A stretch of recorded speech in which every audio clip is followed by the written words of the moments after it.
दुर्भाग्य से विज्ञान और गुप्त यौगिक ज्ञान हॉलीवुड फिल्मों से आपके पास आ रहे हैं। इस संस्कृति में ऐसे लोग रहे हैं जिन्हें त्रिकाल ज्ञानी कहा जाता है।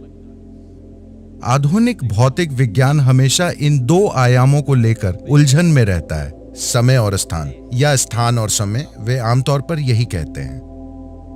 In yoga, we call this kala. योग में हम इसे काल कहते हैं। काल शब्द का अर्थ तमिल में भी समय होता है, मगर काल का अर्थ खालीपन भी होता है। काल या काला का मतलब है अंधेरा। अंधेरा यानी कि वहां कुछ नहीं है, न रोशनी न और कुछ, वो खाली स्थान है। काल का अर्थ है समय, तो हम एक ही शब्द इस्तेमाल कर रहे हैं समय और स्थान दोनों के लिए। हमारे पास बस एक फर्क है, काल और महाकाल। काल एक तरह का समय है जो जीवन के भौतिक आयामों के चक्रों से पैदा होता है। भौतिक आयामों के चक्रों से मेरा मतलब है कि हर भौतिक वस्तु की गति चक्करदार होती है, चाहे वो एक परमाणु हो या पूरा ब्रह्मांड हो। हर चीज की गति चक्करदार है। सभी ग्रह, ब्रह्मांड, हर चीज, हर भौतिक चीज मूल रूप से चक्करदार गति में है। तो ये काल है, वो समय जिसे आप जानते हैं भौतिक वस्तुओं के गोल घूमने के कारण है।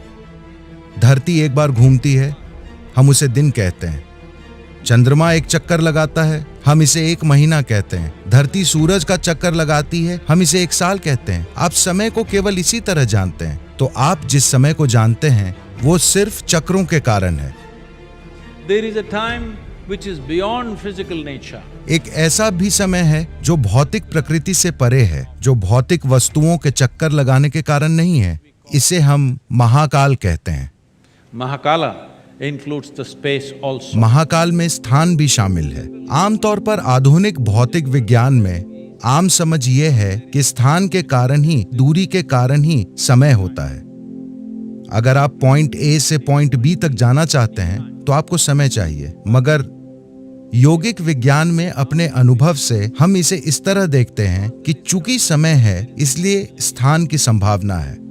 आदि योगी ने यह बात बहुत सुंदर तरीके से कही लगभग 15,000 साल पहले, जब उनके पहले शिष्यों, इन 7 ऋषियों ने उनसे पूछा कि इस ब्रह्मांड की प्रकृति क्या है, ये कहां से शुरू होता है, कहां खत्म होता है, ये कितना बड़ा है। वे हंसकर बोले, तुम्हारा ब्रह्मांड, मैं उसे एक सरसों के दाने में भर सकता हूं। बहुत बढ़िया पैकिंग है ना? उन्होंने कहा, इस पूरे ब्रह्मांड को मैं एक सरसों के दाने में भर सकता हूं, क्योंकि वो सिर्फ समय का परिणाम है। The space and the distance. स्थान और दूरी सिर्फ समय का नतीजा है। तो हम लोगों को त्रिकाल ज्ञानी कहते हैं, और हम लोगों को अकाल ज्ञानी भी कहते हैं, जिसका अर्थ है समय रहित लोग, जो लोग समय से परे होते हैं। तो अभी समय की आपकी समझ सिर्फ आपकी भौतिक पहचान के कारण है।